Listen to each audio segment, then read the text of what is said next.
Bar after all. The band Kelticon. Not skeleton. Sorry. Just one sec.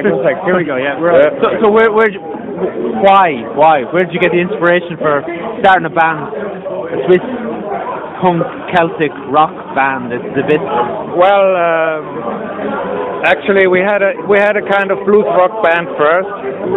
It broke.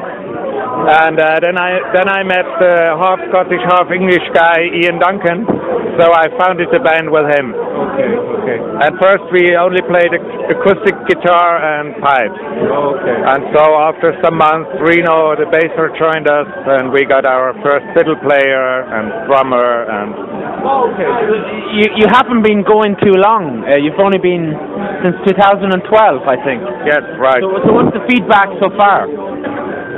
No, mostly good. Yeah.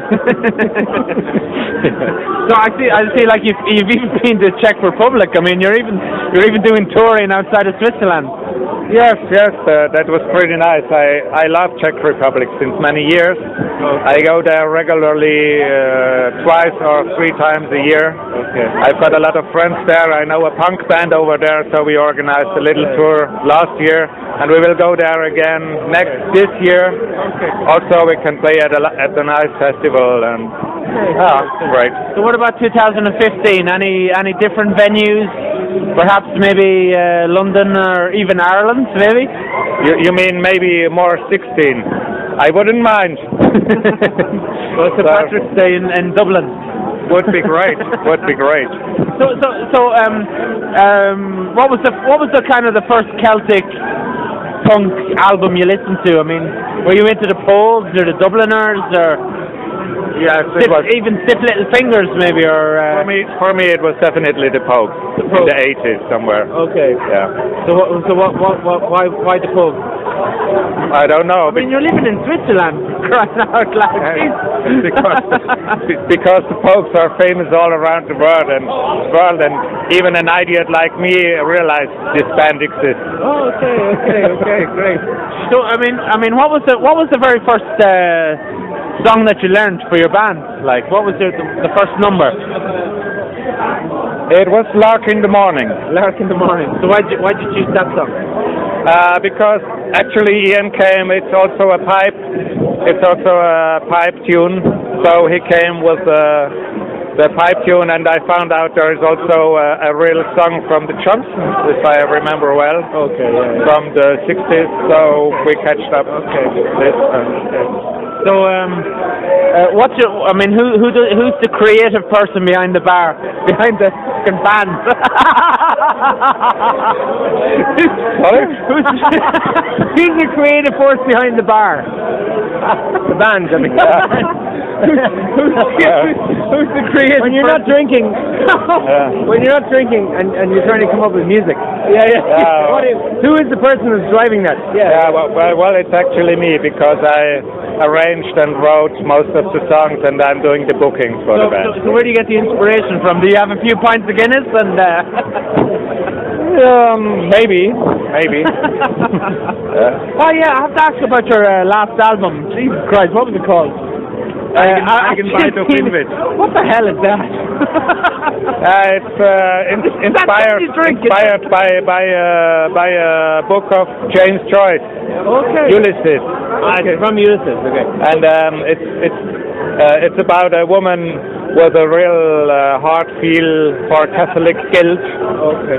And Eigenbeit of Invit means deep remorse, or being very sorry for everything. Oh, okay. So we picked up this song because we've dedicated it to Dominic Strauss-Kahn, Silvio Berlusconi, and Donald Trump, because they don't have any Eigenbeit of Invit in their life. Yeah, I seen that in a concert that there was one the Scottish guy.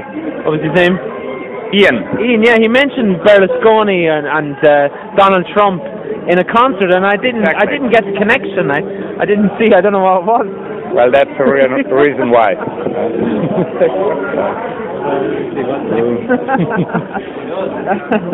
Yeah, but I mean that album there's quite a variety in that album. I mean you have like your bang bang guitar music, and then you have some kind of melodies, and you know, I mean it is quite an extensive album. I mean you have 7 ships of 7 seas, and then you have a bit more rockier tunes. I mean, so what was that like making that album? Like, it must have been crazy, was it? All different kinds of influence. Well, it's more like the pop rock songs. They're more written by Ian.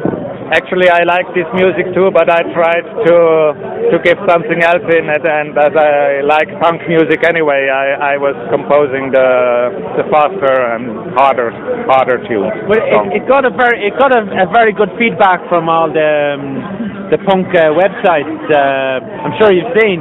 I mean, I think you were compared to Neil Young in one website. To Neil Young? Yes. Did you not see that? I've heard that. The renamed Neil Young. Well, actually, it's really true. I'm a huge fan of Neil Young, but I would never have thought that anybody can hear that on our album. I don't know how she found out. Don't ask me. It's true. I'm not messing. It was. Yeah. You can't get better than that, really, can you? I didn't mean to sound like Neil. No. You can't say anything like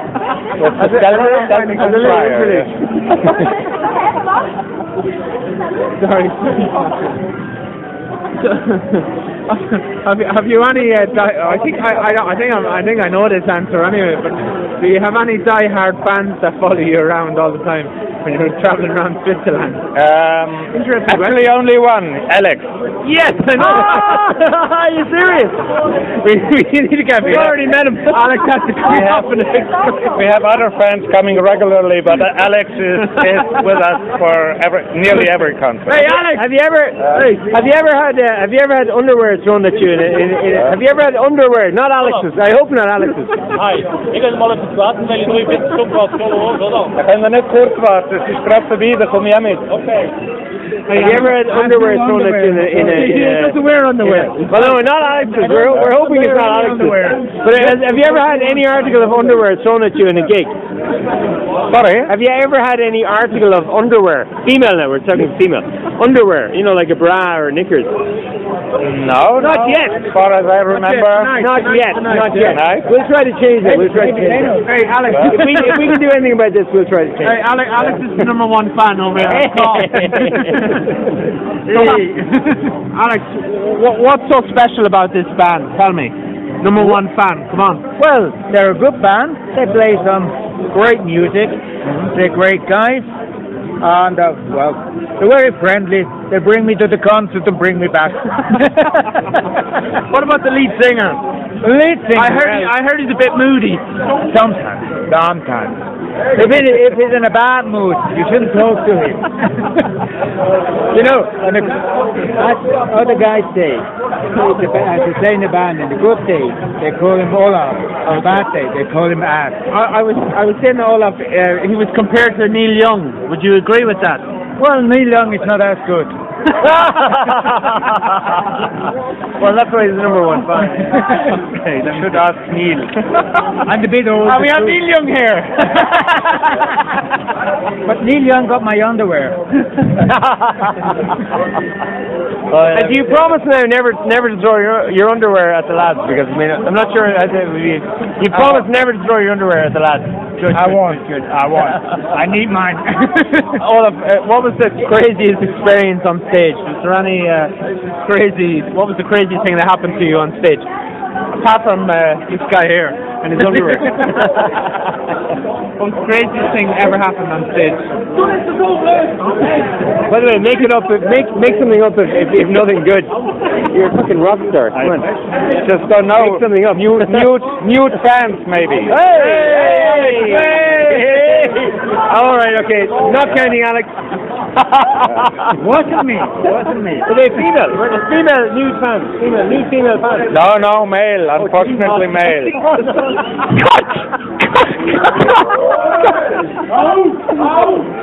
Right. As I said, sometimes it's better to make things up.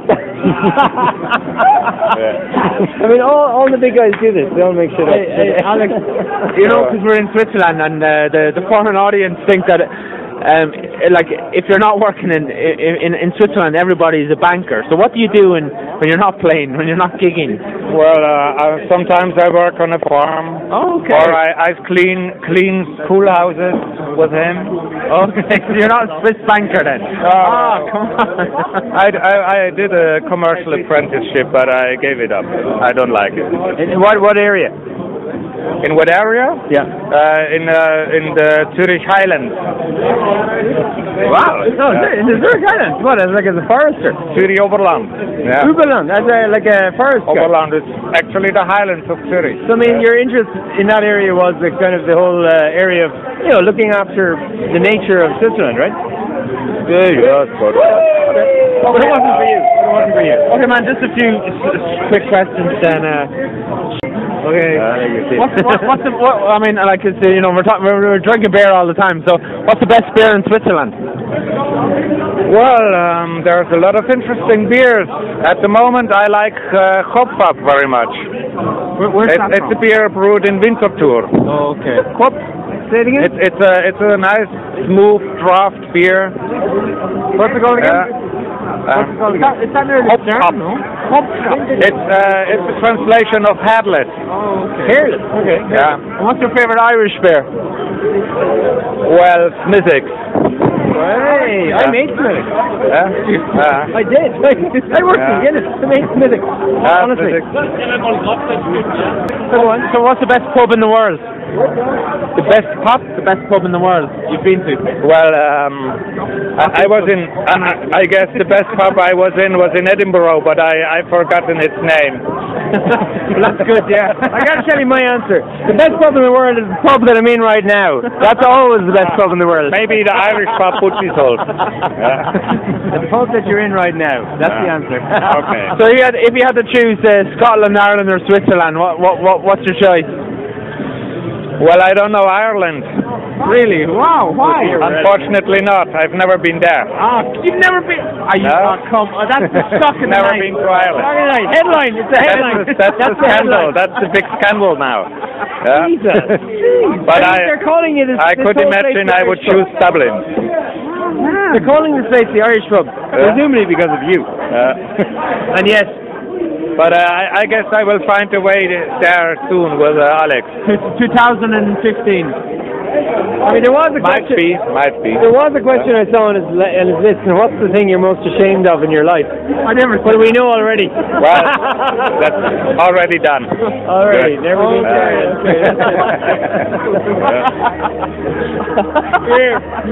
Cheers, man. Cheers.